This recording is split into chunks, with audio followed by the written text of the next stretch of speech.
Hello, good afternoon, and welcome to the last Estrad lecture for this fall. We arranged this lecture together with Stockholm School of Economics, and we have a massive field of interesting speakers, panelists, and also the robot Sparky. The topic is digitalization and its impact on welfare and labor, and I look forward to hear more about that, and I hope you do it too. My name is Helen Torgrimsson, and I work as a project manager at Esprey. And Esprey has worked with dissemination of research-based knowledge for more than 20 years. We do it through these Estrad lectures, through the Estrad Entré magazine, as you saw in the room where we serve glögg, and also our web with hundreds of web TV and thousands of articles, all about innovation, entrepreneurship, and SMEs. You can also follow us on Facebook, Twitter, and LinkedIn for the latest entrepreneurial news. I would like to thank our main Estrad partners, Tillväxtverket and Vinnova. And after that, I would say welcome to Anthony Larsson from Stockholm School of Economics. He will guide you through this afternoon. Welcome. Thank you. The future is a daunting concept. It scares us, it intrigues us, it provides technology and opportunities, it takes away opportunities. We will show you a glimpse of the future in this event that also serves as a book release event for our two most recent publications. We've looked at this follows a trilogy in which we've looked at the future of how digitalization affects various aspects of society. Some of you might have seen our first presentation here a year ago. Show of hands, anyone who was here for our last presentation? No, a number of you. That dealt with how the financial sector is affected by automation, digitalization, and various forms of. I brought my assistant here today. Actually. My name is Sparky. I am Professor Robin's research assistant. Robin was supposed to be here. My co-editor Robin was supposed to be here. Thank you all for today's book launch. My professor has injured her knee, so she will be present digitally. Thank you. As you saw, Robin, thank you, Sparky. My colleague, my assistant editor for these book projects, sent her colleague, Sparky, you hurt yourself. It's all right. It's all right. So back to the presentation. We've looked at the two new books released now, all available in open access.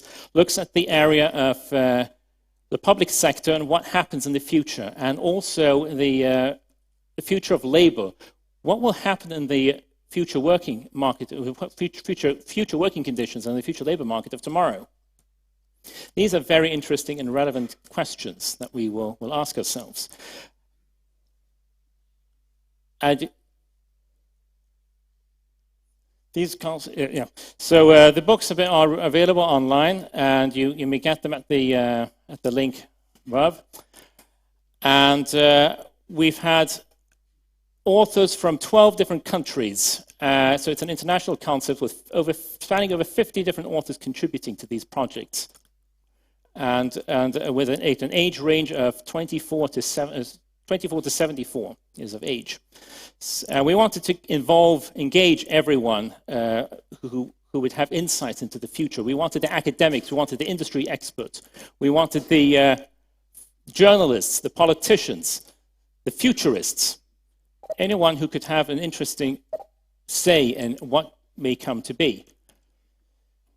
And the future is beside me now. Sparky, who will give you a demonstration of what it's like to be in the future. So, Jimmy, let's take it away.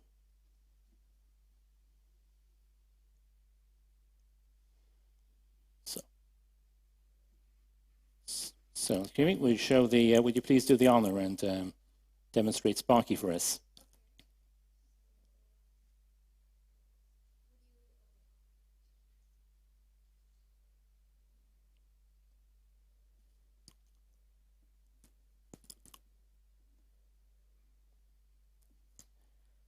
Sparky's been a bit tired today. He's had a long journey.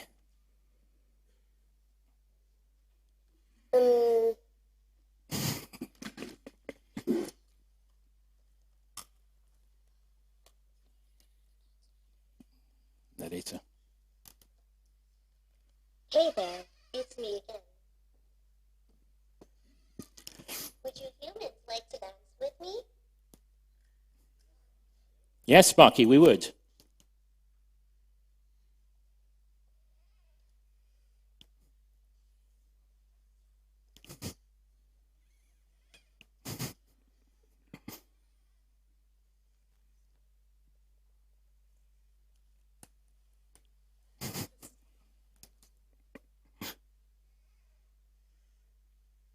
So this is a humanoid, Sparky. It's a Robin's private robot.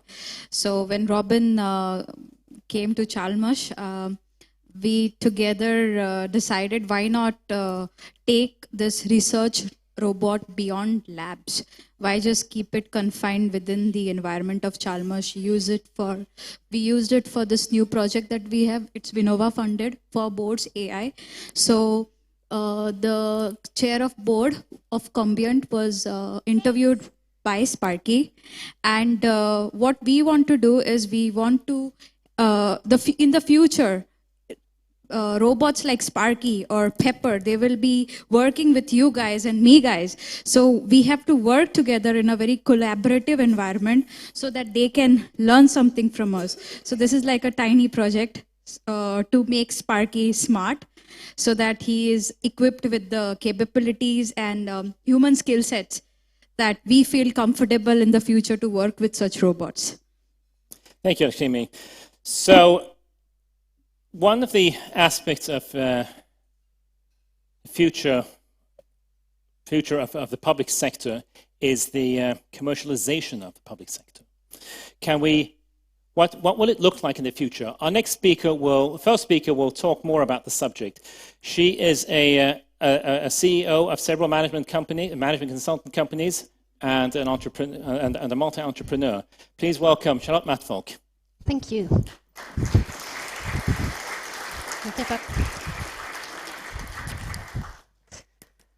So I'm so happy to be here, and I hope that you will get just as interested in the future consumption of welfare services as I am. I would like to tell you that my co-author is here as well, Lina Emfeldt. Where are you? There. We wrote this report with another study as a basis, and it's called The Future Consumption, just that. And what we found out when we did this study is that the borders between the private sector and the public sector are really being blurred. And that is the most important trend that we could see happening right now. And that is affecting a lot of other things happening. Like, for instance, the integrated services that we see, like around a customer need rather, or a citizen need in this case, rather than just producing something or doing a service. We need to have more partnerships and collaborations between the public sector and the private sector. And we see that starting out, but we don't really see the full effect of it. But we're looking into that in the different scenarios that I will describe soon. Then another thing that is happening in the private sector is what we call the battle of the customer, or in this case, the battle of the citizen, because that would happen as well. And I think this is really a big risk for the public sector, because we see that commercial actors are actually going for the citizen relationship. And if that is happening all over, the public sector will lose that space, and they won't be the main contact with the citizens. So I think this is something we need to discuss and consider. What should be close to citizens in terms of the public sector, and what can actually move backwards in the value chain. We have citizens that have much higher demand on digital services. We are so used now to doing banking services and buying food and buying clothing. So this is transferred over to the public sector. But let's have a look at the different scenarios that we distinguished, because then it becomes much more interesting, since we're looking at uncertainties and not the trends, because everybody here would know, about these trends, but not in the same way about the uncertainties. And what we found here is that there's a vertical axis and a horizontal axis. And the vertical axis, it's about who has the power in the system.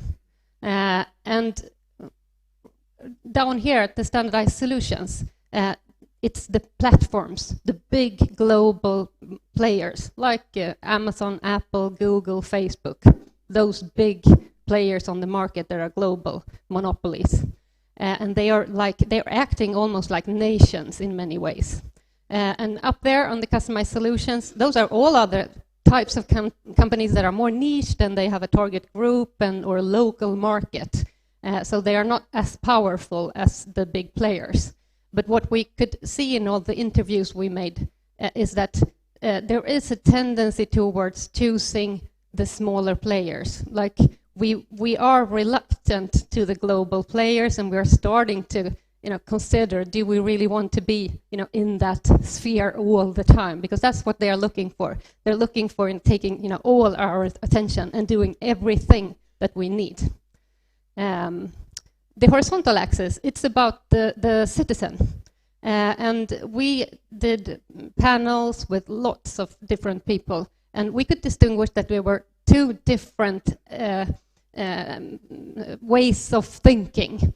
And it is, one of them is, I do it myself. I want full control. I want, I want to care for my integrity. I'm very aware of, what are companies doing with my data, and even the state, and even sometimes more reluctant to the state controlling my data than a company, or thinking about it more. And on the other hand, a customer that is, or a citizen that is really thinking about, well, if it's more convenient to me, please help me, and I will give you the data that you need to make it more, accessible or easy for me as a citizen. So if those are the different axes, we find a few scenarios that are very interesting. And the first of them is the data-driven state. The data-driven state, it's like a data engine. The state takes the role of gathering all my personal data from school performance, healthcare, health information, all kinds of information that I have. And many people instantly say, oh well, we don't want it like China in Sweden. And this is not that kind of solution. This is more an engine where you give access. It's a trustworthy way of dealing with it. Of course, otherwise it wouldn't be viable. But we see the state as a better actor to take this role than a commercial player. So that's why we're choosing this. And all other welfare services could circle around this, but it could be private all the way, except for the data engine, which is a large role to play. Then we have the commercialized welfare. That is a completely different scenario, because that is about the private sector taking over most of the welfare system and even the data. That will be, in different applications in the phone. So you won't have a place where everything is gathered. It will be in niche solutions, so you won't get the full picture. But you will get it very conveniently and very much in your home or where you are, and you're very, you let your data out without considering that at all. When we're talking about global choice, which is a different kind of scenario that is more value-driven, this is where climate change hits in very hardly, and I would say it's present, of course, in all scenarios, but here it really affects our choices. That means we also become much more global. So the national borders that we have today, they will be much more affected by collaborating on a global scene. And here we will see more of global schools, global healthcare, and we also see businesses starting to think differently about profits, more about what is the kind of surplus that we are making, because surplus makes it possible for us to scale up and invest in our future. But how are we using that in a very responsible way? And the final fourth scenario is the efficiency game. Time is scarce. We don't have much time, so we want to make the most out of it. Here we see Amazon Care, for instance, a good example of a healthcare solution that they are providing it now for their employees. But further on, this is estimated to be provided for anybody. It will be the new kind of McDonald's concept that we will see, and a much more cost-efficient way of handling healthcare. So let's look. I told you now about Amazon, which is a good example, but there are a few other good examples of what they're seeing today of this development. And I was in London last week at the International Security Conference, and I'm quite astonished about that we're not focusing more on cybersecurity, because today you can steal 30 million pounds in 2 hours. And we leave our windows and doors wide open for this to happen, because we're not caring too much about data. But in Great Britain, they have really made the effort to collaborate around this, and they say their key to success is collaboration with the private and public sector, and globally, because cybersecurity is a global issue. It cannot be solved in one country, because cyber criminals don't just operate in one country. Then we have a global school that I would have liked to attend. Maybe I can do that even now. It's called Avenues. It's got 1,500 students already, and this is a fully global digital school. You enter their platform as a student, and then you can go to either universities. So there are physical universities, but it's really a digital platform that you're attending, and you're spending your time in that platform. That's the important thing. And all teachers and students are, part of the whole school, not a specific campus. So that's a new way of thinking about schooling that you can also see in these massive open online courses. And so we're seeing a lot of this. And then finally, in the healthcare sector, I would like to lift up Semaphore, which is also an interesting example of how you need to gather massive amounts of data to be able to be really successful. There was one doctor who tried to use artificial intelligence on his cancer data, and he realized that even if we had 10 million or 600,000 patients in this register, we would have needed 10 million for this to be accurate enough. So he decided that we are going to start this patient-centered intelligence company focused on health, and that is also a global initiative. So all these examples are showing how digitalization breaks up the borders, and the need for on the other hand, global data with many people involved in it, and on the other hand, how do we protect ourselves, and how do we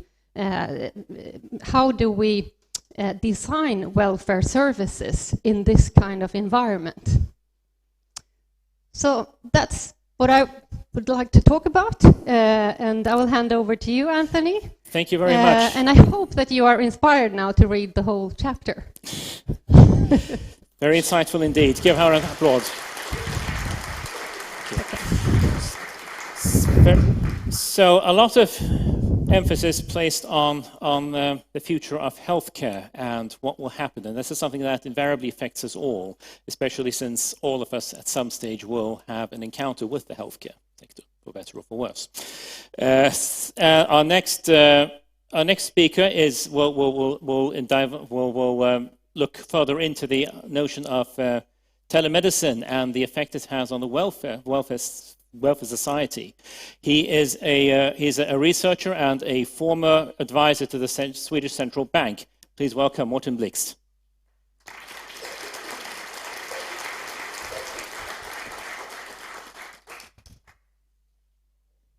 Thank you.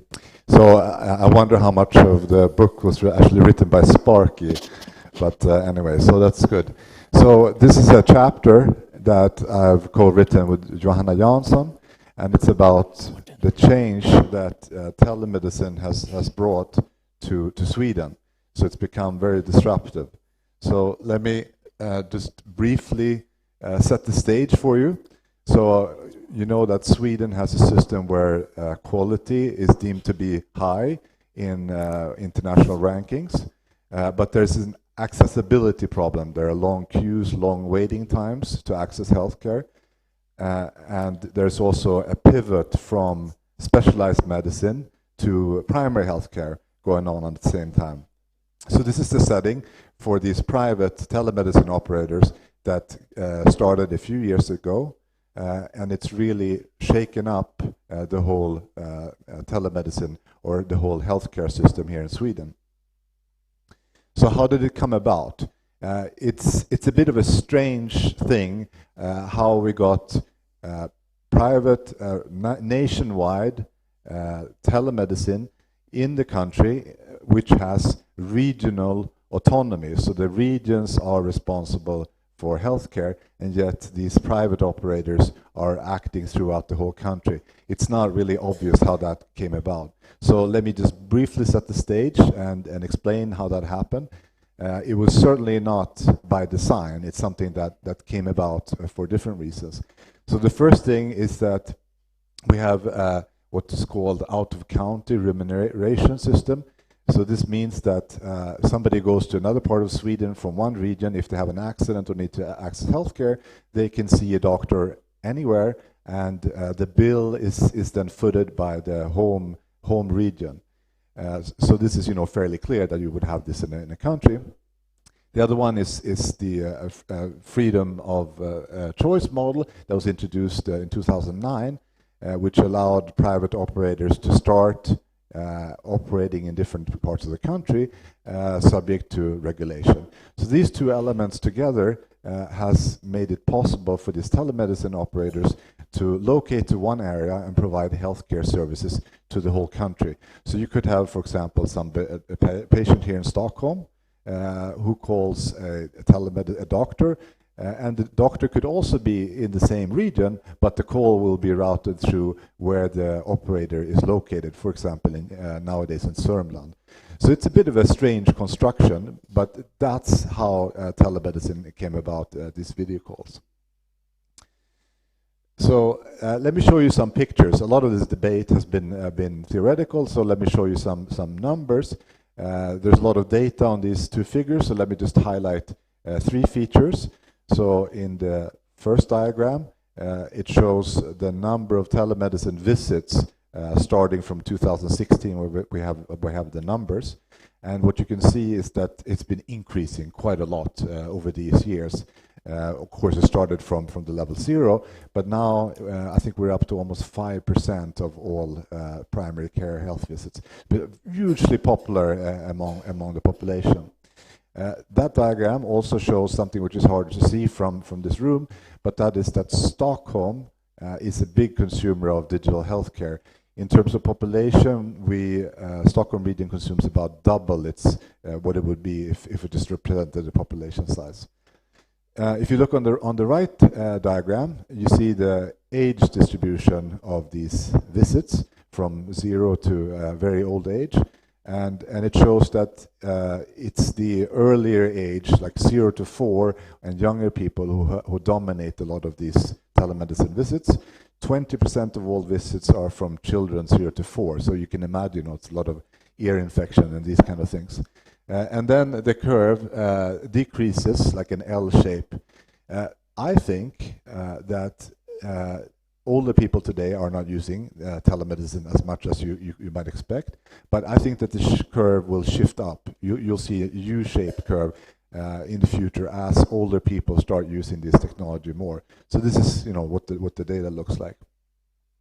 But it's also been very controversial. I said the word vitriolic here, and I think it's fair to say that Sweden has not had this Uber debate. It's not been very very hot debate here in Sweden, but here has been very controversial within the medical profession. A lot of angry doctors, some are very much for and some are very much against. So some of the things that have been said, that this new system takes away resources from those patients that really need it, that it induces overconsumption of simple, trivial needs, are some of the things that have been said. And also, of course, that the physical aspect, that you're having a video call, makes it harder to make a diagnosis. So these are some of the things that have been voiced in the opinion pages. On the upside, there are a lot of benefits that I think clearly outweigh some of these risks. The first is the most obvious one, that you don't have to travel, which, if you're in the regions, is especially important. Long distances, or if it's cold and ice out and you don't want to slip on the road, so you avoid the travel and you don't lose the work time. The risk of contagion, if you go to a hospital or to a primary care center, you might catch some other illness as a byproduct. So all of these things are avoidable. But more importantly, I think you get a better matching between the doctors and the patients, because the talk is about the problem at hand, and not about what is the address, what is your mobile phone number. It can be very much a focus call, as well as be the sort of first starting point for having an sort of AI diagnosis, which is being done a little bit here in Sweden, and in the UK in Babylon is using that technology. So you can have cheaper and better and scale to this kind of diagnosis. I think it's really a starting point of the future. So if you want to sum up, I think Sweden is standing at a kind of crossroads. If you have a marriage, two people want to be stronger together. Here there are two systems of remuneration. One this out of county, and the other one the regular listed patients. And these are really in a collision course. They can really talk about disruption. And I think that this problem is only going to get worse, because I think that as these telemedicine operators are going to, they're buying up primary care centers, and they're going to have patients that gradually start to become listed on these primary care centers. And then you'll have a kind of this generational mismatch, that probably younger people, healthy people, will gradually go over to these telemedicine operators, which will put a squeeze on the physical one. So this is something that is only going to get worse, and so that it's really not sustainable to keep in this direction. So I think I don't have a solution, and it's being discussed now in the debate. There are some government commissions that have launched proposals, but I think it's very clear that both the public sector and the private sector need to start working more with these digital visits, because it's costs less, it's more efficient, and in order to manage and to increase the production, the productivity, and lower the cost in healthcare, that's really the direction we need to go. Thank you. Thank you very much, Mårten. Thank you very much. Thank you. Healthcare indeed is very important indeed, and what's also important is trying to find a sustainable society. The conservation of resources is on everyone's mind now. Resources are becoming scarcer, and we must find new ways of sustaining ourselves. Our next speaker is an entrepreneur and an expert at circular economy, and she will explore the subject even further. So please welcome Linn Lindfred.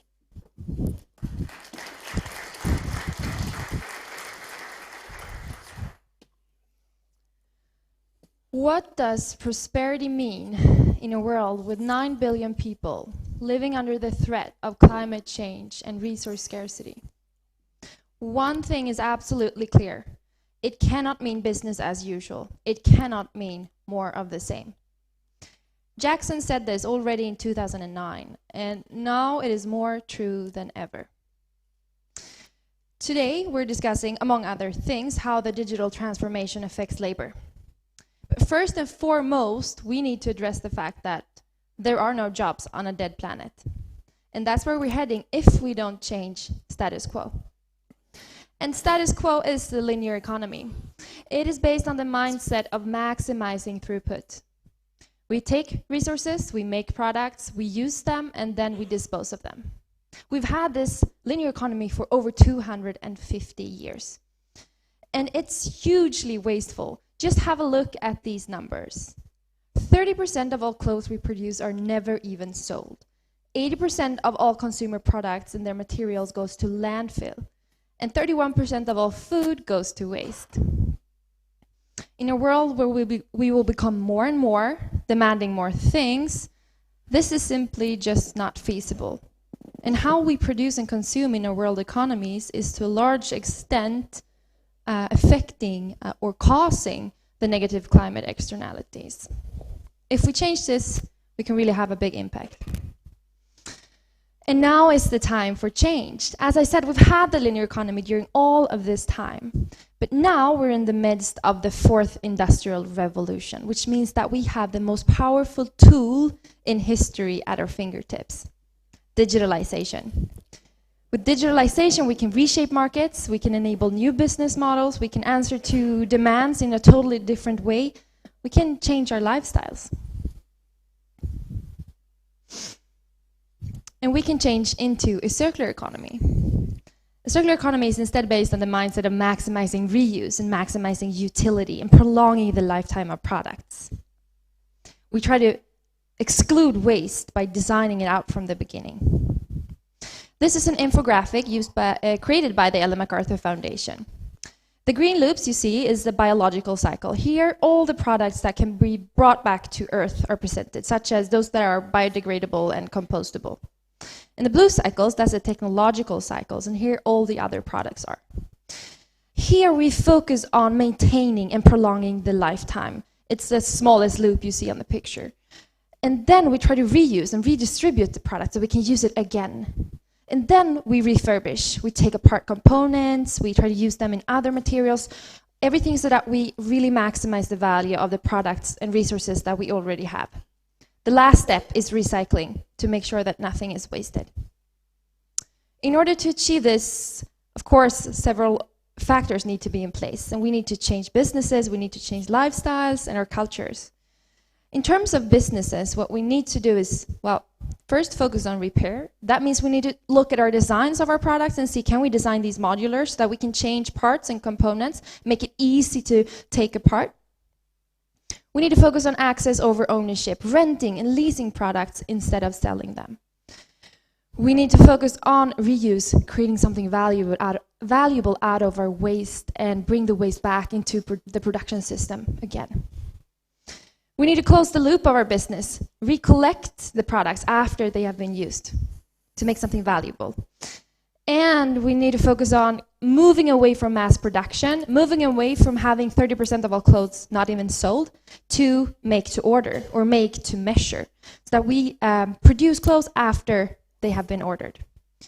We can also here involve the consumer, making the product more customized and personalized. In that way, you as a consumer feel more attached to the product, so you want to keep it for longer.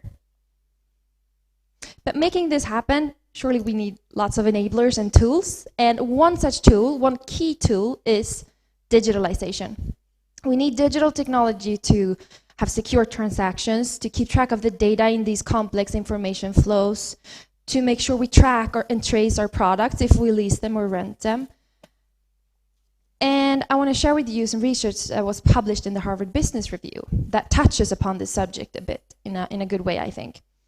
So they investigated 40 companies that all had potential to transform their industries, but only some of them managed to do so.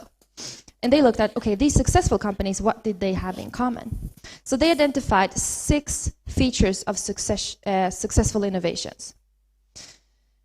All these 6 features of successful innovations managed to link a recognized tech trend with a recognized market need. So if we now look at the needs, the market needs that they identified, we see that, okay, we will have more consumers demanding more things. We will have more diversity of consumer preferences. We have rise of input costs from resources because they will become more scarce, and more pressure from regulations. In order to answer to this, as you might see from the other slide, we see lots of circular business models here. We see personalization, we see closing the loop, we see asset sharing, we see usage-based pricing. But in order to manage this, you need technology. So what you need is sensing and interfacing technologies, platform technologies, you need AI and big data, you need cloud technologies. So I think this truly shows that in order to be successful and have a transformative business model, you need to incorporate circular thinking, you need to incorporate innovation, but digitalization, and make sure you answer and link it to emerging market needs. That's why I always say that circular economy is not an activity for the sustainability department. It is an innovation, a mindset, and a business strategy for competitiveness and survival. A circular economy allows you to prosper as a business, but stay within the planetary bounds.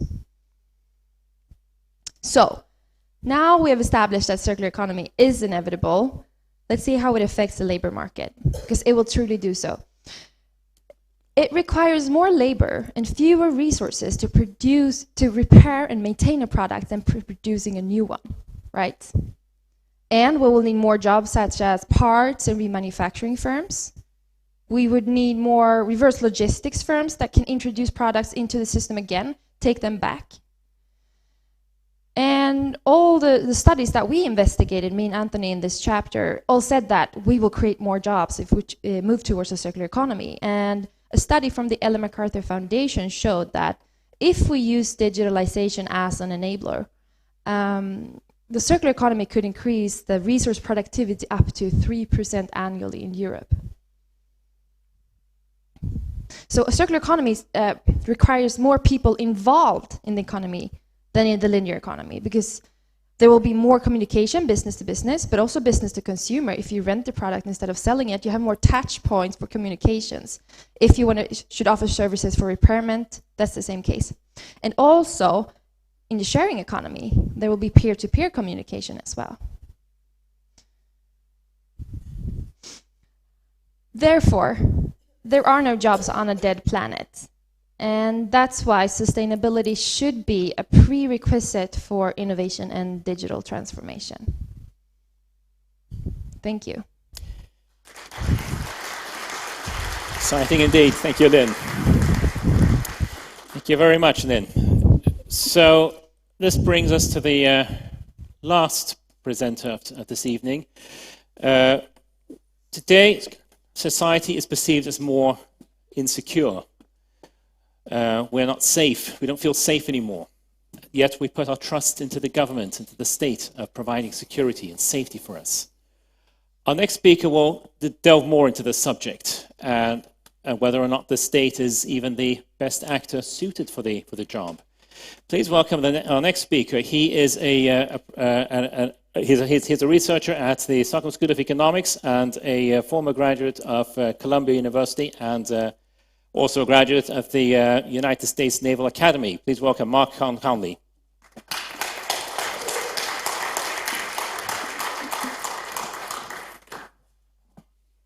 Then next. Hey, thanks for being here. When Anthony asked me to start thinking about citizen protection, digitalization about 2 years ago, this was approximately 1 to 2 months before I defended my dissertation in psychology. So that was the perspective I first started thinking about this with. And psychologists, we know a little bit about how people evaluate each other, or we try to. We've been trying to for 100 years, sometimes right, sometimes wrong. But one of the dominant theories that really works in socio-cognitive psychology, how we evaluate people, is what seems to be these universal dimensions, 2 dimensions of trust and competence. When you're meeting someone new, a new person or a new organization, or evaluating anyone, any human, you think, do I trust this person? It's relatively valenced, positive, negative, continuously. And then, how competent is this person? These 2 pieces of information tell us a lot about how we're going to interact with a new person or a new group. Because if you trust them, in a positive way, that's great. But if they have no competencies whatsoever, it's like, okay, this person may be a member of my in-group, but how useful are they going to really be? You need both these pieces of information to make a full evaluation of somebody. Similarly, if you mistrust somebody right away after meeting them, but they seem quite harmless, they don't seem competent, this isn't really someone you really have to worry about. You do have to worry a lot about the people that you mistrust greatly and you think have high competence. And you should really pay attention to the people that you put a lot of trust in, that you like, and they are very competent people. And I think this is how people evaluate big questions, not only about each other interpersonally, but about something big like citizen protection coming from the government. Do I trust the government to protect me, and do they have the capability to protect me? And that's why the chapter is called Citizen Protection, a Capabilities and Intentions Framework.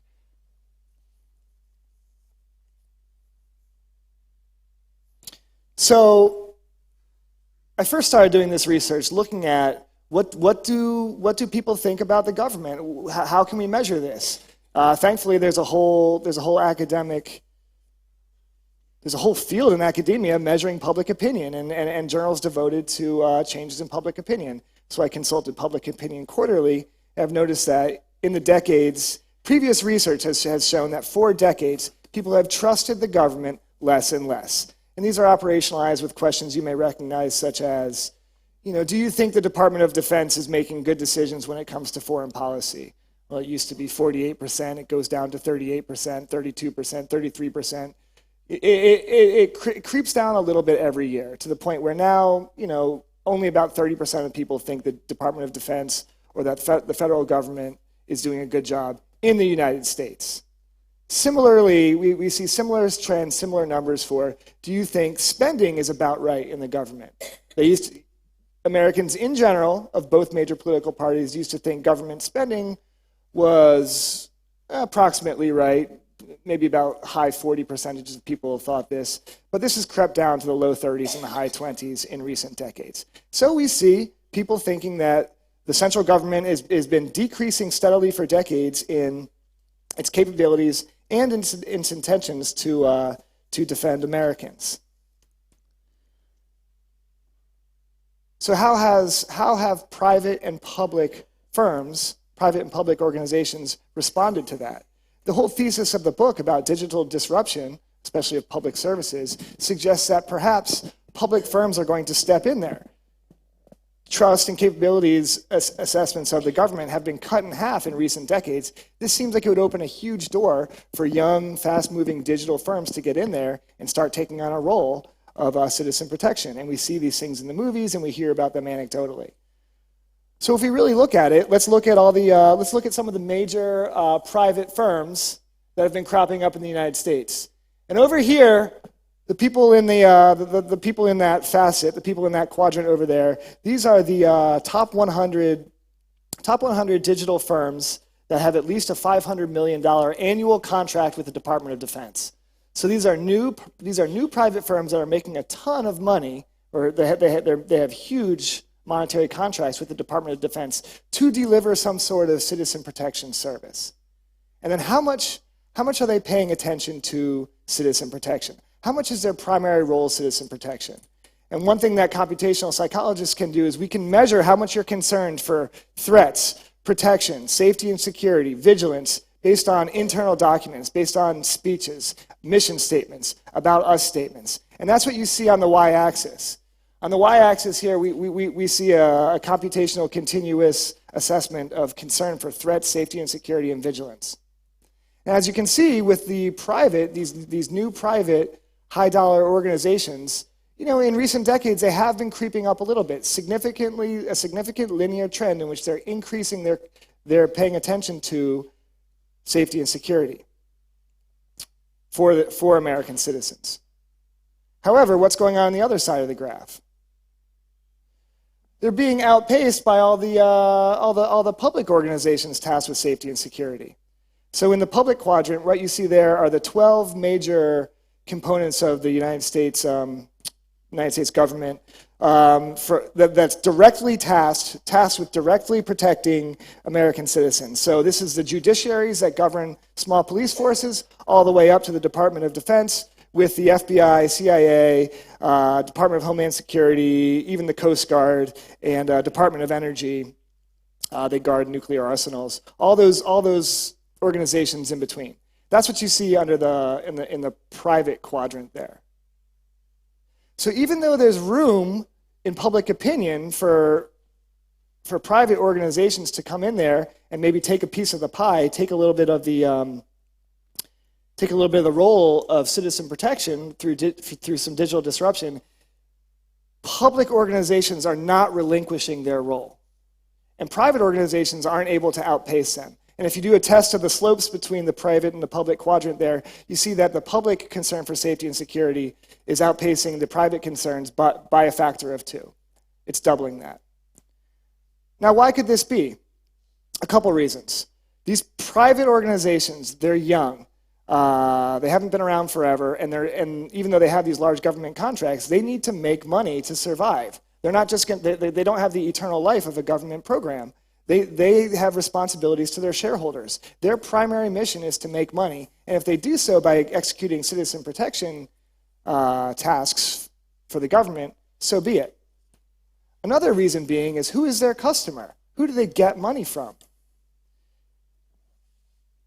These private organizations get money from these public organizations, so they exist recursively as hybrid units that are accomplishing the tasks of citizen protection. And that's what we're seeing in the modern era. That's what we're seeing after the digital age.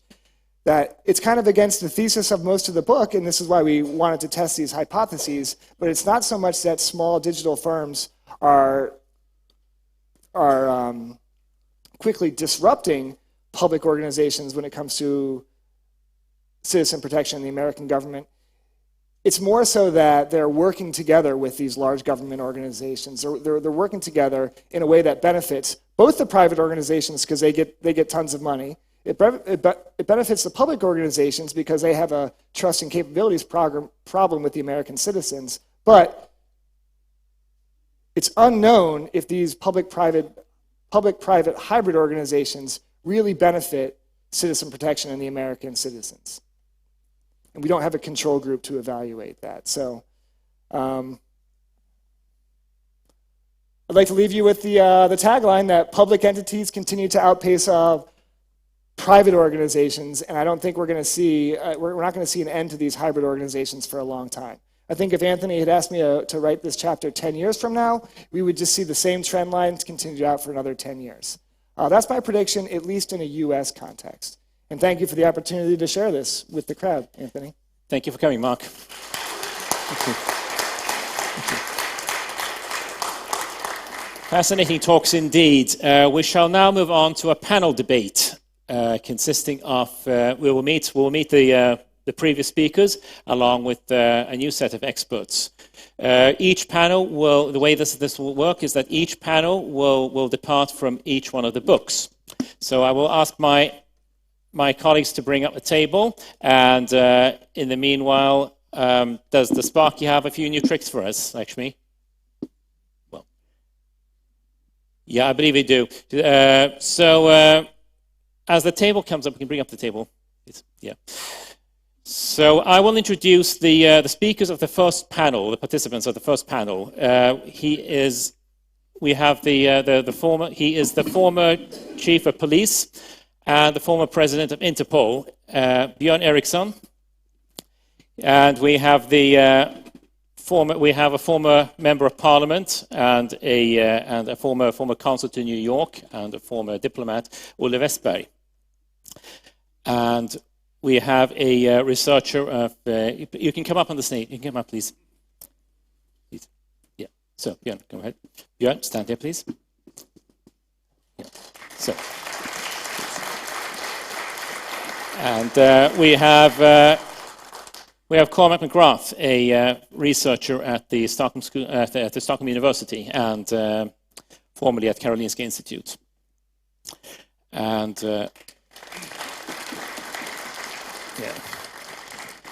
and we have also Charlotte. Please come up and join us. Absolutely. So, yeah.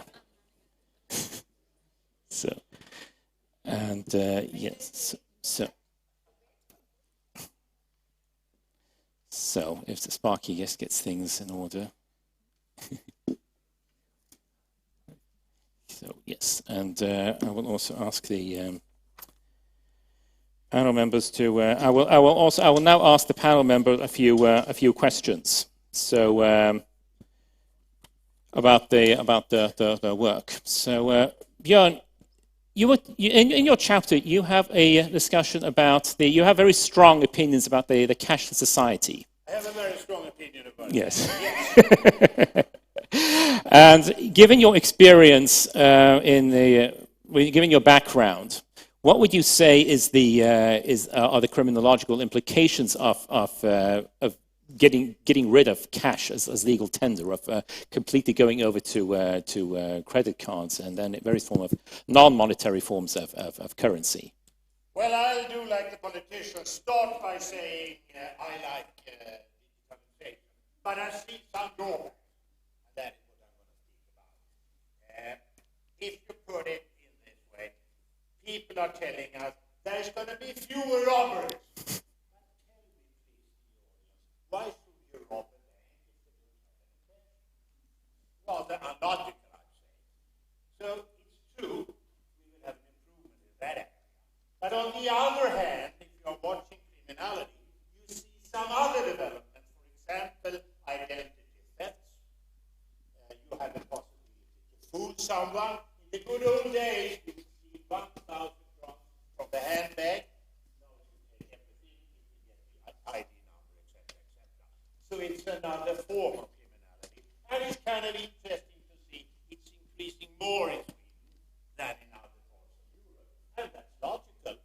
That is not an argument against digital transformation, but something we have to do. So would you say that what are the implications for entrepreneurs? Should we do away with all kinds of currency?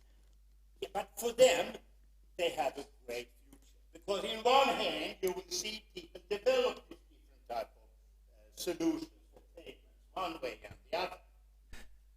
Okay, thank you.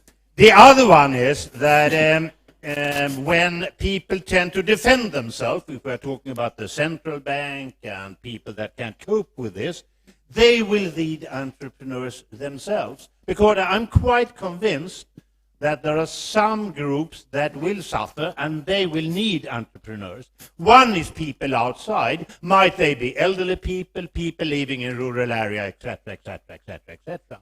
You have the problem when all these private systems are cut down. How do you deal with the crisis management when you take your card and they don't function? And thirdly, you see these debates, somebody of the speakers before me were talking about some types of integrity arguments here and there. So good luck all entrepreneurs. There is not going to be a lack of needs to invent new things, but in different areas, I'd say. Thank you very much. Very insightful. So, Olle, I'd like to ask you, you've had experience from politics both in Sweden and the United States, rather extensive experience, I'd say. Do you see any difference in the way that social media is used in politics in Sweden and in America, or in Europe and America? No, actually it's about the same all over the Western world, and that is that it is the more extreme and especially the alt-right groups that dominates on the media about politics. And we know that young people, they have their information about politics close to only on social medias. And if you look at the US, where you have Donald Trump with his 67 million followers on Twitter, he himself follows 46 individuals. He sends Twitter every morning when he wakes up, about 7 o'clock in the morning, and that dominates the media that day. and if you looked at the last election in Sweden, the Sweden Democrats had more activities on the social medias than all the other parties together. And you could also see that a really extreme party like the Alternative for Sweden was bigger than most other parties on the internet.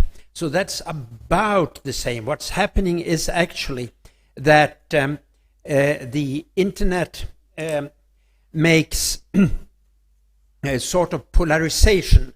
A lot of people, as we know, lives in a sort of bubble on the net, and also paralyzing democracy in many ways. But what I want to comment is that I was last week in Taiwan, and there I met the Minister of Digitalization. They have a special ministry of digitalization. Her name is Andrew Tang, and she is, I think, the only trans person in the world that is in a government. And what she's also doing is using the internet for democracy. So in Taiwan, where 90% of all the people are active on social media, they use the social media to let people speak out and make their voice heard between the elections. And that's interesting, because if you look at the Trump voters in the US, a study that was made just after the election, there it was so that the total majority of his voters, they agreed in no one listen to people like me. And it is very central that people really can feel that they are being listened to. And that's what is done in Taiwan. I wrote in my chapter that in Sweden the established political parties leave a walkover at the internet. But in Taiwan, the politicians and the government, they are very active. And they also use the social media as a path for the citizen to raise their voice. And if 5,000 people sign something, a minister will meet them in a meeting. And it's a lot of that sort of thing. So it's not so that the internet and the digitalization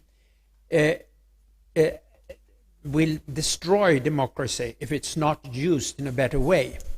But is there a risk of technology being suppressed by the opposing party? If there's a perception that a certain type of technology is favorable to one side in this age of polarization, is there a risk that there will be endeavors to suppress this technology? Well, I don't think so. There are examples, of course, that one tries to stop things, but it is not possible for any democracy to stop people being active on social media. And this with Taiwan, China, of course, uses even social media to try to undermine the government. The government, they are going into a presidential election soon, and the president, she is a liberal woman, and they use it. And I asked them, don't you try to stop the Chinese? No, they say, we are a free country with a freedom of speech, so we can't stop it. But we can act against it and try to be there, we also us. And I think that is the solution all over. And I don't think it will be possible to use the laws to stop and destroy debate on the social medias. Thank you very much. So we'll move over now to Cormac. You were one of the pioneers in introducing massive online, open online communities at Karolinska Institute, so-called MOOCs, M-O-O-C. You've written a lot about educational technology, so-called EdTech. What's your perception on EdTech? Will that rival established more established forms of educations in the future, and will it sort of degrade, or will it be sort of be viewed in a degraded fashion and not as legit, quote unquote legit? Thank you very much. So this is good.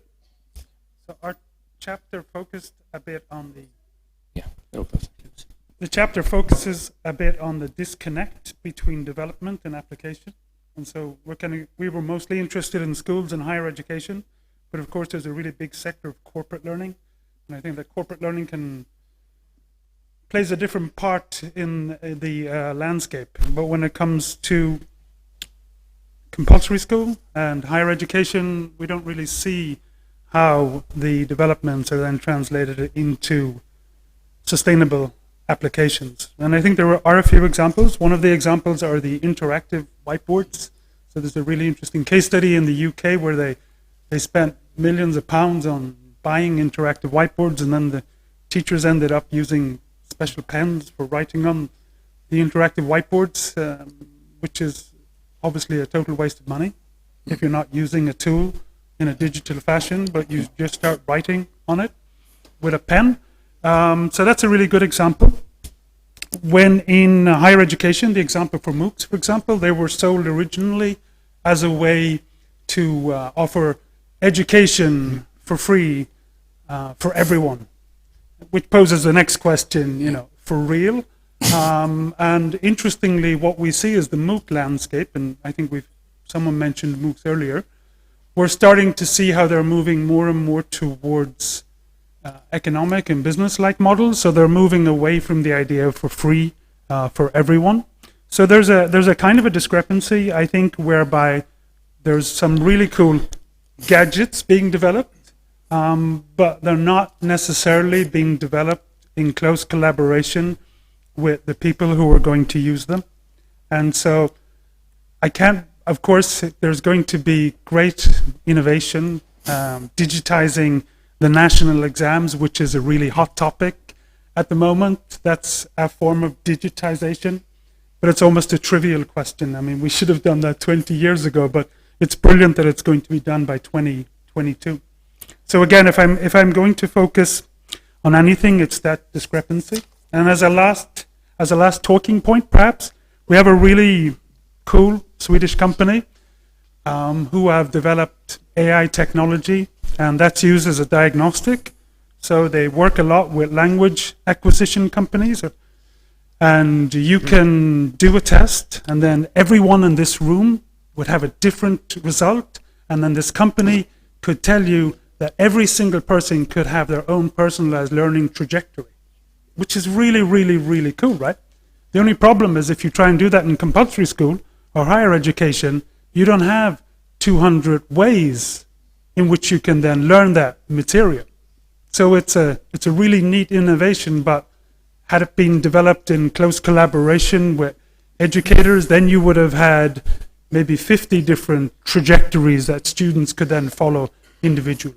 So I think I'll end on that note with a bit of a... Yeah. Thank you very much. Thank you very much. Mark, please join us. Mark, please join us. The panel too. So, Charlotte, in your chapter, you talk about the need for collaboration between various actors. What would you say is the most important aspect or what would you say to smaller size entrepreneurs looking to enter this market of commercialized welfare? I think there are plenty of opportunities. And that's what we're seeing, that small startups are looking into the welfare sector and developing new things, like Kry or all the health actors and the school. I think you were talking about Sana Labs, maybe. But I think that it's very important that we don't... that these small companies cannot take the full responsibility to develop the new services in the private sector, in the public sector. That's so important because it's really hard to get the right kind of financing, to find the right business model, to understand how to collaborate with the public sector, because it's really slow. And as a small company, you need money fast if you don't have enough capital, which you don't probably have. So I think that it's very important that we start seeing these collaborations closely, and we find that we think about how can we finance this in a different way than we are doing today, where we have a we have a clear border between the private sector and the public sector, and the public sector is lagging behind far too much.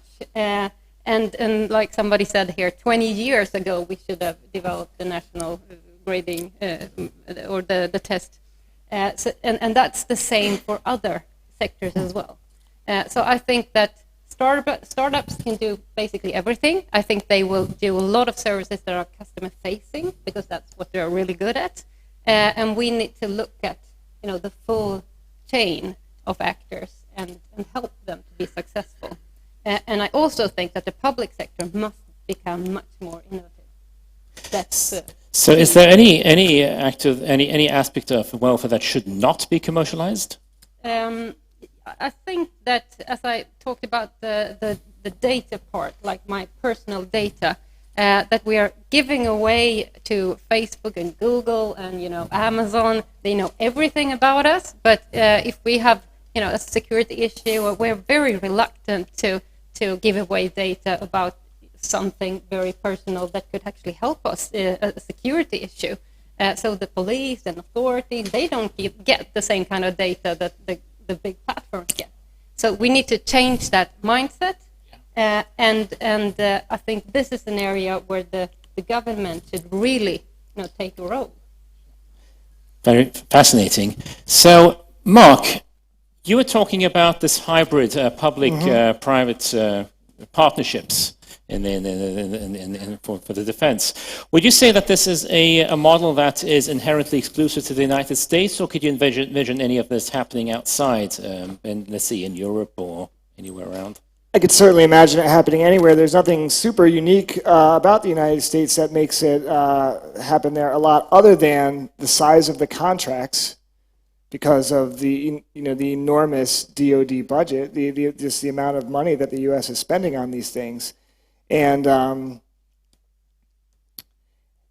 also one of the things I want to say, one of the reasons that these hybrids develop is because there are the private firms in place. You talk about Boeing, Northrop Grumman, General Dynamics. They're these behemoths that they seem relatively impervious to major disruption.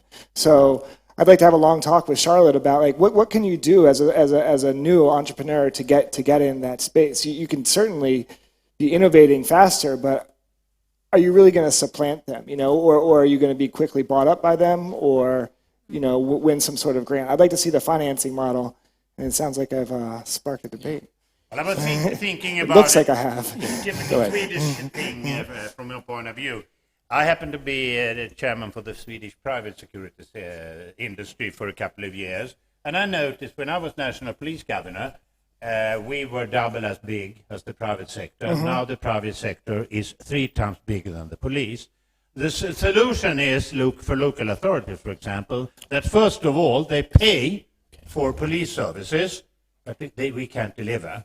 But when they come to the private sector, we are forced to deliver. So the new standard, the new slogan is pay twice for one product. And that is not going to work in the long run, according to my opinion. Great. So, thank you very much. So, just to round off, Mark, would you say that the entrepreneurs looking to engage in the defense industry, what would you say is like the typical entrepreneur? Is there sort of a does that exist? Again, like Charlotte pointed out, it's all going to be about the funding model. How are they going to secure the first funding to get through their initial uncertainty stages? Their valley of death when they have these products and they don't have any revenue yet. And only some of them are going to make it. Now, from the optic of the citizens, from the optic of the existing incumbent public organizations, all they need is one. All they need is the very few right entrepreneurs to do that. So there's no problem there because the supply side is so hefty. But then we're going to have to look at, we're only going to see the survivors, and then maybe researchers like me will look back on the thousands of entrepreneurs who didn't make it, and we can. So money talks. So thank you very much. Now we will open up for questions from the audience. Please, my colleagues will distribute microphones. Raise your hand if you have a question to any of the panel members, and I will ask that you start speaking once you receive the microphone. And please state whom you're speaking to, whom you wish to direct your question to. Do we have any questions? Please raise your hands.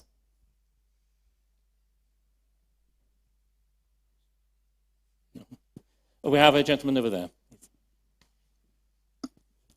So to Mark, isn't it so in the US that you have a regulation such that the public sector have to spend a certain amount of money towards SME companies? I think it's at least a couple of years ago it was like that. One of my colleagues is doing research on the earmark system. You know, what contracts, what defense contracts are really being competed for openly, and what is earmarked. And some of the initial results of his research are showing that even though everyone thinks that these earmarked projects are totally corrupt, that's our reaction to this. You know, that maybe some Congress person has, you know, rolled up a bunch of pork into a budget. It turns out that some of the earmarked projects are some of the most successful ones. So there are existing regulations about what needs to be open competition versus what these earmarks are. However, my intuition is changing about how corrupt the earmarks really are and how effective earmarked projects are versus open competition. We have time for 2 more questions, I believe.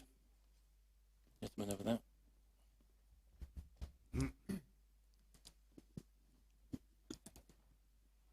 Hi, a question to Charlotte. I get the feeling that you see the state as the one that should be the trust anchor for our personal information. Is the state competent enough to handle such a data? And why should we have a central place that can be hacked where all the information can be found? I don't think the government or the state has that capability today in place, but I sure think that it should be developed, because I think if I'm considering all the scenarios and thinking that all these different kind of actors, who would I trust? Because we need, for AI to work, we need to collect data at the same place. We need to be able to run databases with loads of information where we are correlating different kinds of data. And that means that somebody must have that role. And I would prefer the state, and I think it's a great role for the state, but of course they need to do this very carefully to make it trustworthy. So, any more? I believe we have a question with the lady in the back.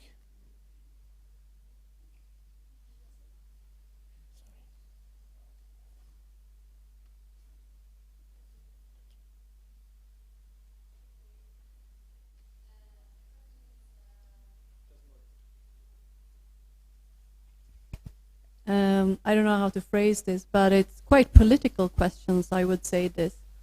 Because it's basically what we're speaking about is what kind of vision do we have for the future society, and how do we believe, depending on, based on our values, how to get there. So I think like any question we will ask, it will be the answer, it depends a little bit.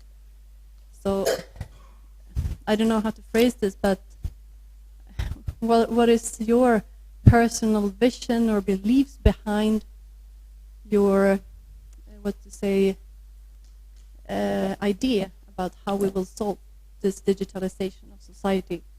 How can we finance the society and the welfare? I think all those kind of questions. It's kind of needed to know the background of your personal beliefs. So, was there anyone in particular you wanted to direct the question to? No, it's just like a reflection. That if we don't know where we're steering, how can we know where we want to go? No matter if we use AI or whatever. So if I should venture to formulate your question, you're saying that the future is uncertain, and how do we know what direction to take? Yeah, the future is uncertain, but it's not like predetermined. We also have the ability to shape our future with what we know and all the new opportunities we have with technology and so on. Okay, so any takers? What lens do we use to steer our paths to the future? well, that of course you never know about the future for sure. And what is actually very negative as well in Sweden as in the US is that a majority of people think that their kids will have a worse future and a worse situation than they have had themselves. And therefore, it's very essential, of course, that we try to break this sort of polarization. And to make it possible, I think that much more people must be active on social medias and open up the society in another way. So it's not only open to those who are negative to the society or don't trust the traditional medias at all, which is dominating today. So that might be a way to affect the future, but can never be sure for what's happening in the future. Yeah, true. Predictions are always hard to make, especially for the future, in the words of Yogi Berra. So time for one more question, the last one, and the gentleman in the back. We shall move on to the next panel. Hi, this question is to anyone that thinks they have an answer. So, listening to you guys, I think that you try to fit the future into an old model, basically. And that old model is the state, and it's the private, sector, the business, and it's the consumer. And then I don't see how blockchain fits into that.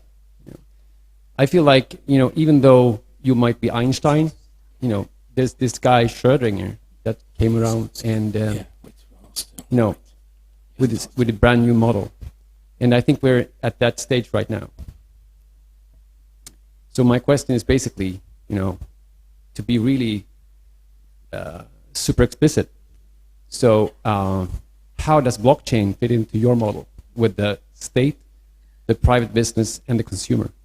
And who is acting? Who's the force? Or is that some emergent technology that has power in itself? Blockchain.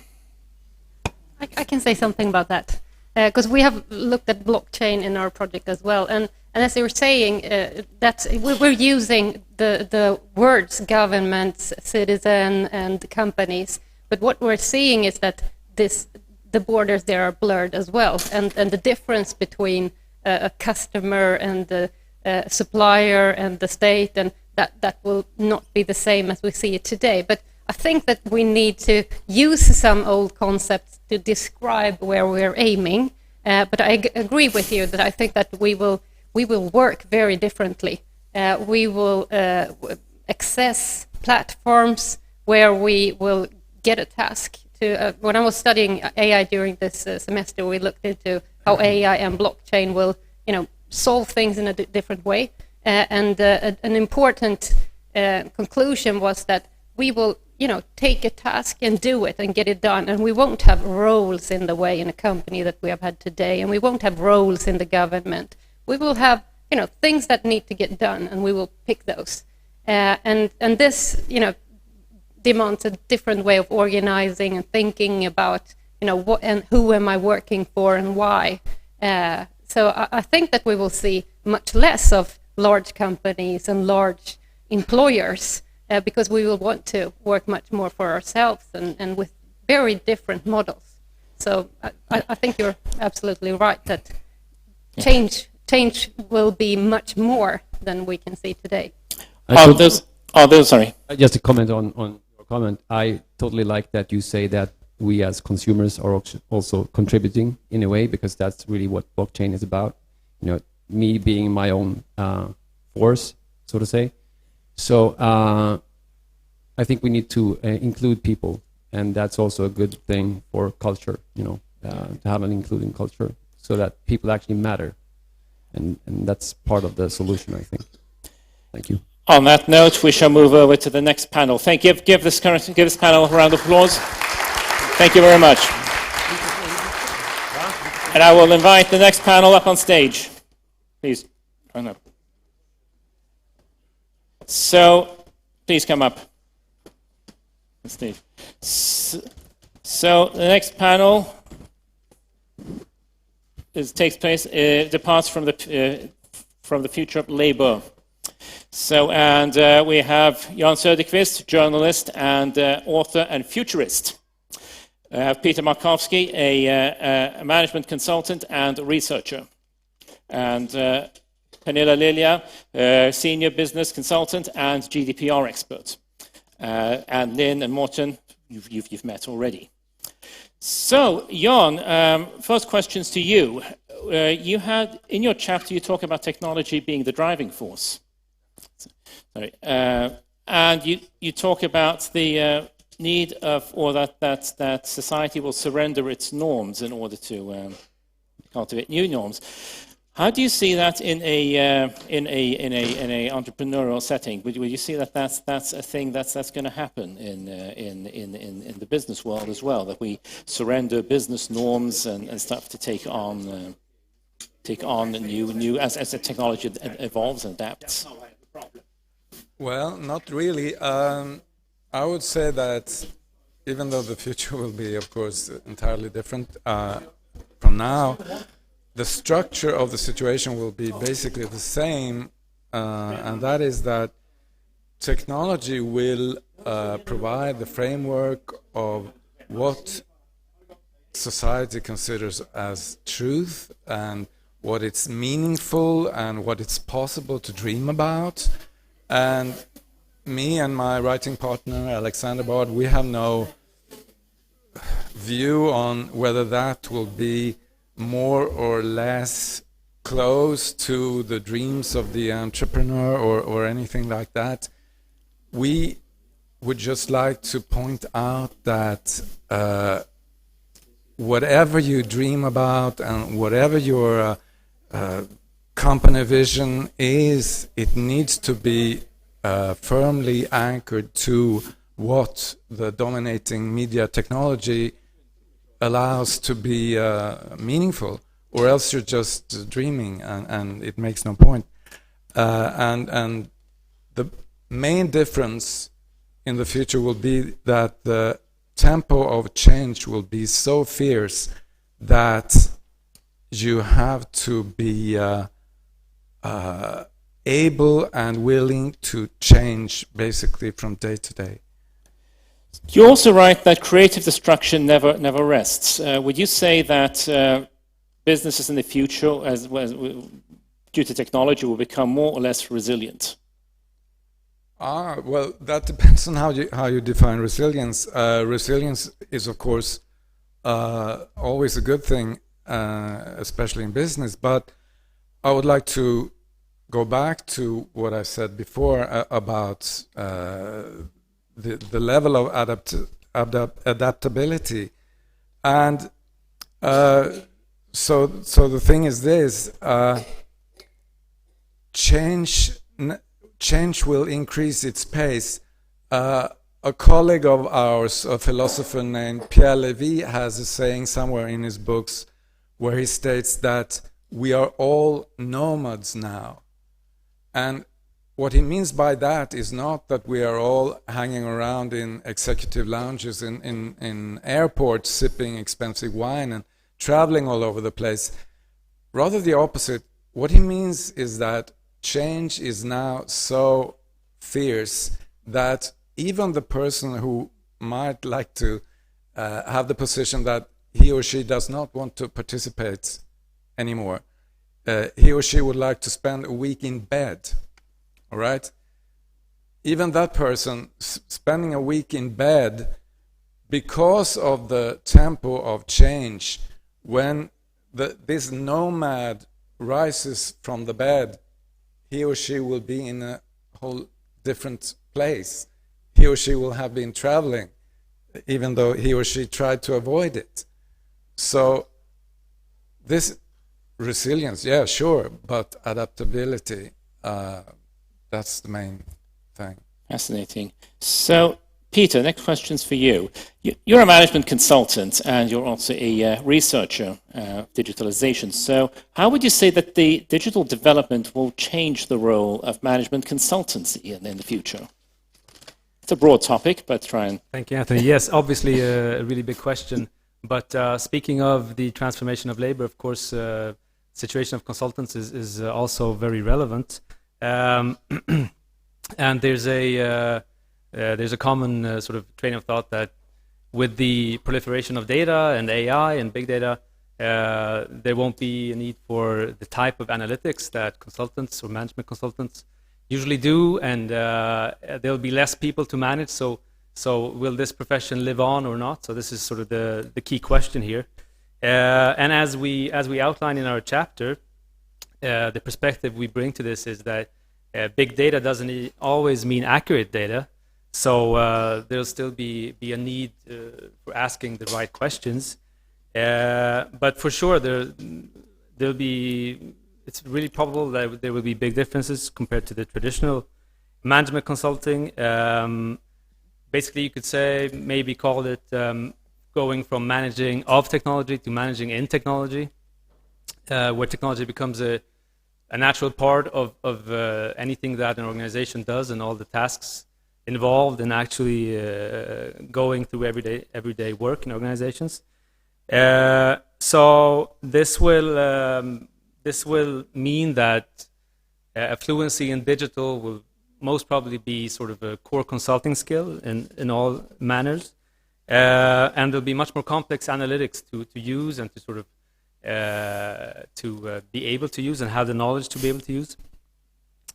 And also, well, the case could be that hard facts will be more accessible to any organization. So maybe that won't be the main sort of value add. Maybe actually the people skills could be one of the tacit knowledge that consultants bring could be one of the more important factors. It's one of the arguments that we have in our chapter, and also it could mean that digitalization or the digital transformation of the consulting profession could actually mean higher flexibility and scalability as management is integrated with technology.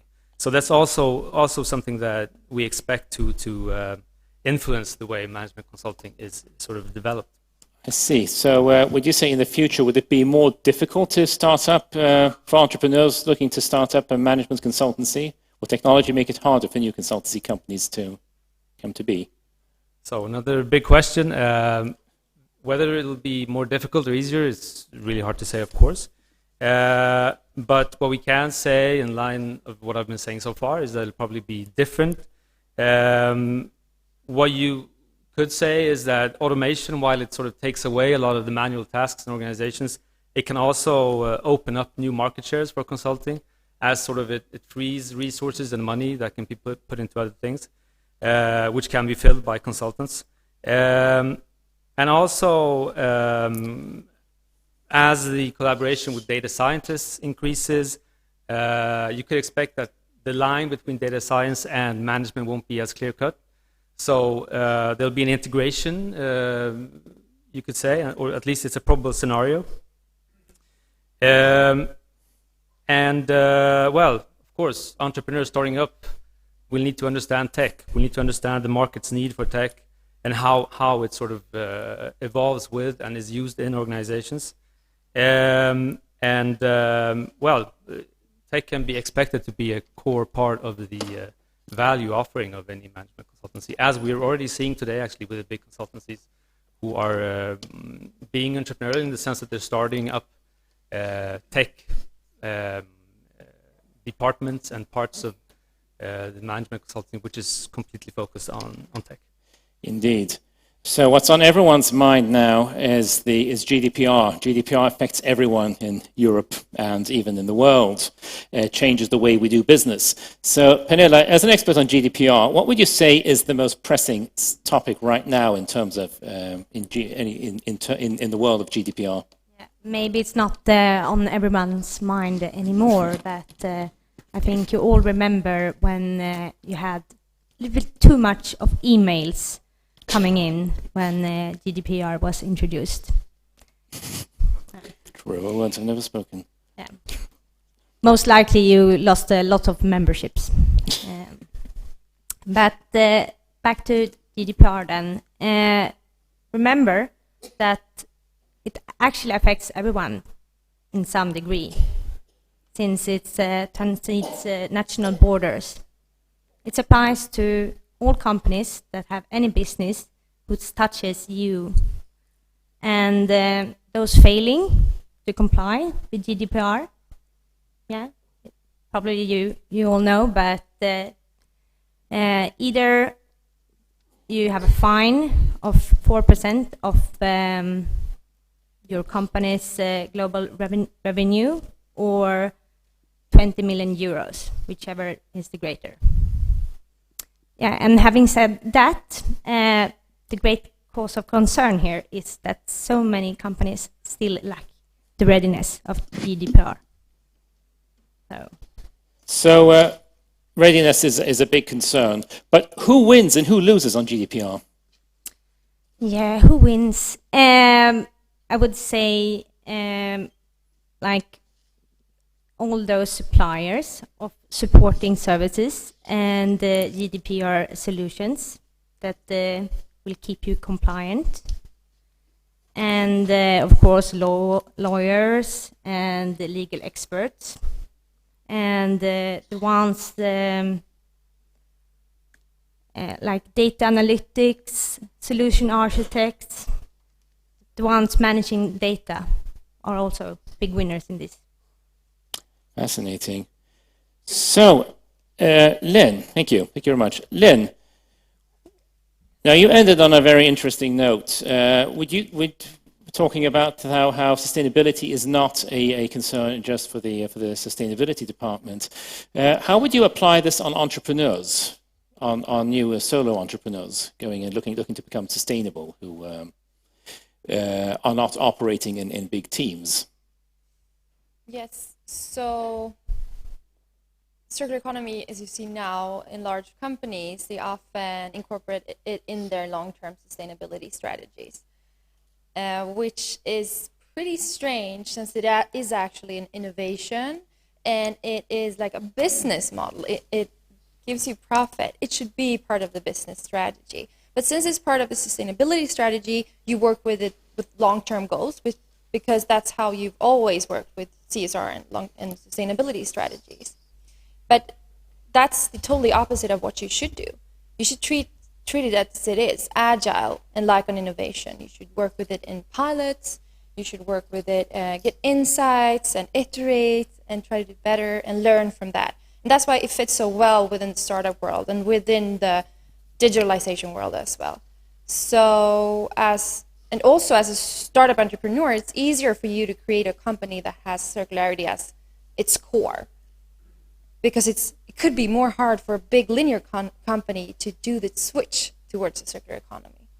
So actually you have an advantage if you are an entrepreneur and doesn't have any legacy in the linear economy. So what are the most important innovations in order to bring about a circular economy? That's a super hard question to answer. It's really hard to say, like, pinpoint one innovation. We need a lot of innovations to happen in order to make the shift happen. One thing is that we need to scale up the technologies and innovations that we already have. That's a big issue. Like, for example, RenewCell is a great example of a startup that has created technology for recycling cotton and making something valuable out of what we already have. That's something that we really need that. And they are going to scale it up. But that's what we have been missing before, scaling up these technologies, replicating them, and using them in our large businesses. So that's what we need. We also need to use, if we look at it on a bigger scale, use technology to simulate whole ecosystems and see what actions should we take that have the most impact. I can't begin to understand why we don't use digital technology for that purpose, to base our actions that we do on insights rather than opinions. Thank you very much. So, Mårten, a question for you. You're talking about the polarization of how digitalization brings about polarization on the society, and you also talk about the importance of the social contract. Would you say that the welfare state of tomorrow is sustainable if the social contract keeps on getting eroded? Well, just very briefly, the polarization is it's a very abstract word, but it really describes a very real phenomenon.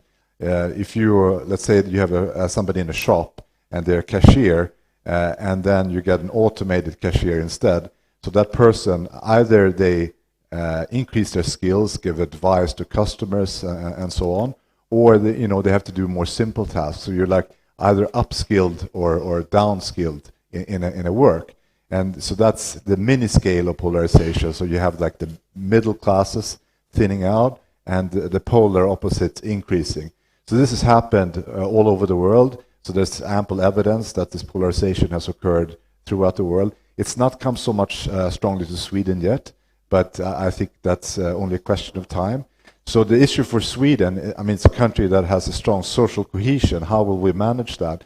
And so there are a lot of elements in place to support this change, but it's also, like was said earlier here, that it's at the quicker pace makes it hard. So Sweden has managed to reinvent itself. I mean, the Swedish welfare model evolved over the last 100 years, and it almost broke down in the 1990s. And then we started privatizing things, and now we're using digitalization. So it's always about to change. So it's not constant. But I am worried that we are not prepared for the effects of technology that will be stronger than the effects that we have seen in the past, because the time of the change is so compressed compared to previous periods of structural change. I'm thinking, for example, about the shipbuilding industry or textiles that took a long time to decline. See. Well, interesting indeed. So would you say that that's like the biggest difference between the Swedish model and, let's say, the ones found abroad, and say the Anglo-Saxon model of welfare? Will that be affected the same way of digitalization, or is this inherent to the Swedish model? No. I mean, the Swedish model has some elements that are really stand out. I mean, we are really good at providing education. So there are these structural funds, for example, that are provided by the employer and the labor trade union organizations that have been built up over the years, and they support change. So if a factory is closed down, these structural funds go in and they provide money, and there's a lot of evidence that they be able to help people find new jobs. A lot of times the jobs are better paying than the ones they had when, like, AstraZeneca closed down, or when Saab closed down. So this works. The problem is that it's for insiders. So if you are in the labor market, if you have a permanent contract, and it also works best, I think, if you're moving within the same sector. So if you want to be able to move from one sector to another before that sector is in decline, these are new issues. So, but comparing the US or the Anglo-Saxon system to here, I think we have all the foundations. We have a focus on education, we have the social safety system. So all the elements are in place, but we need to be better at implementing and thinking about before the crisis comes, because then it's much harder to pick up and to move on to something else. Indeed. So thank you very much, Mårten. Thanks. Now, we'll take time for a couple of questions from the audience. Does anyone have any question for any of the panel members? Please raise a hand. Keep it visible so my colleagues can see you. Okay, we have one taker.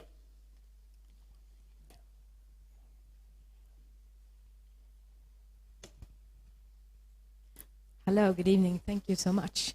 I was thinking about you talking about labor. Me and my friend, do you hear me? Yes. Okay. We have worked a lot with labor and help people. I was thinking about the transformation that you talked about, education, because I think, like, the digital transformation, it doesn't apply with the education today. If you look at the labor market, the education level is going down. And how do you attract people that needs to be to have a workforce in different kind of labors that are, how do you say, managing the society evolving? You know what I mean? Yeah, sounds like a question for you, Mårten. So if maybe I understand you, your question is about the quality of education and how we manage with that.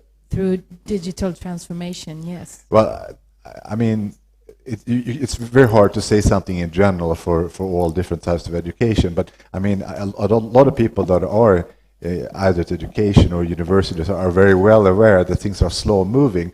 But I think in general we need to think much more about not having an education and then using that for the rest of our lives. I think we need to think a lot more about going back to either to university or to schools throughout our lives to learn new skills. So we need to update our skills, and what rate and what thing you need to update, that will be different for which different professions. But the idea that you can have one skill and it's going to last for 40, 50 years, that's really absurd when things are moving quickly.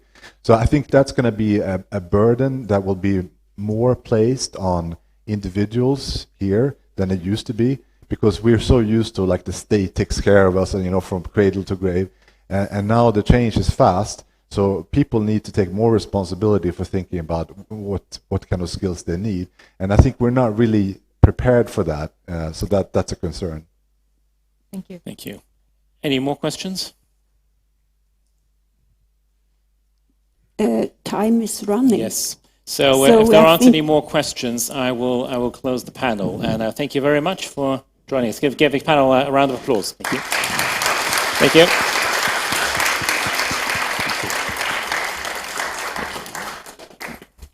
So this brings us to some concluding remarks.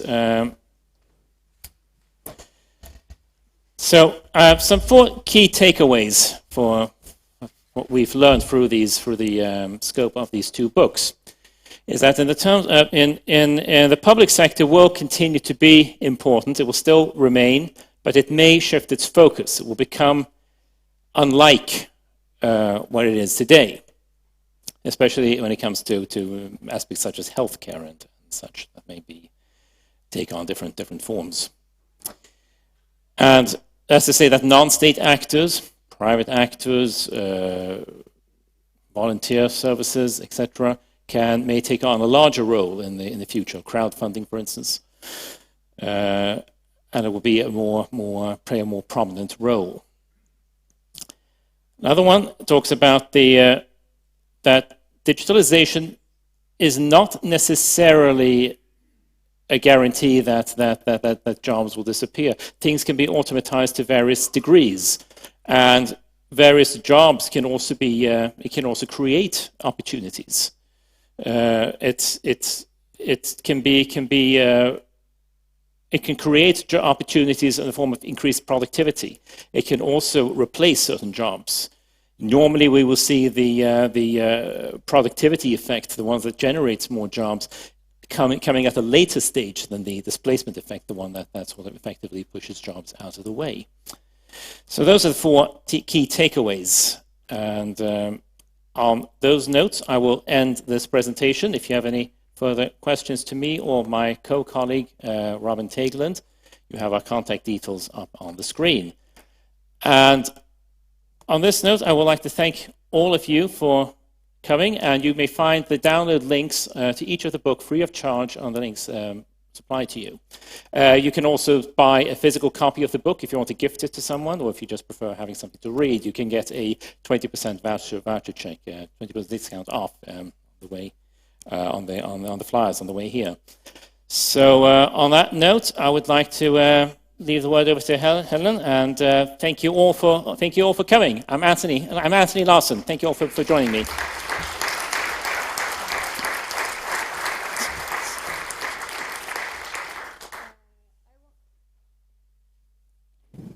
Is it better now? Yes. I want to thank all the speakers. So interesting to hear about digitalization. I also want to say thank you to Anthony for keeping everything together. We have a small gift present for you that we think might be useful. It's an emergency digital kit, so we get one each. And we, of course, have one for Sparky as well. We also support UNICEF's work with School in the Box because we think knowledge is very important. I want to thank you all, and next Estrad lecture is on January 29. And then the topic is grassroots innovations for inclusive economic growth. So we hope we can see you there. And until then, Merry Christmas.